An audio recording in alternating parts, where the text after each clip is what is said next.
এই দিক দিয়ে আসতে হবে এবং এই দোকানগুলো সমুদ্রের তীরে বসে আছে। আর এখানে সব রকমই খাবার পাওয়া যায়, মাছ,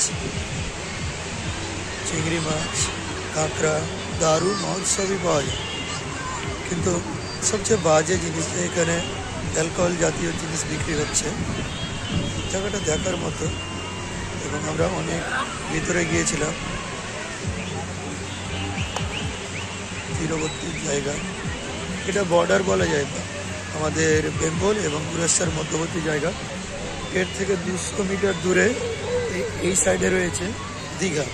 এটা উদয়পুর, উড়িষ্যার মধ্যেই পড়ছে। আমরা দীঘার মধ্যেও গিয়েছিলাম। তো এতটা ওই জায়গাটা এতটা মানে রোমাঞ্চকর নয়। হায়াত মাস্টার মশাই ডাব খাওয়ার জন্য ডাকলো, আমরা ডাব খেতে বসলাম। এই তো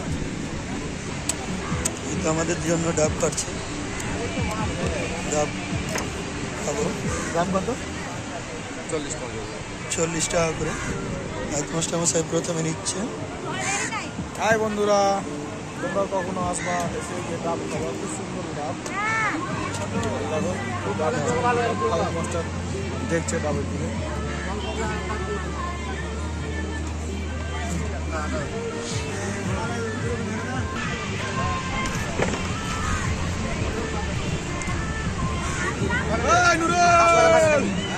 খাবে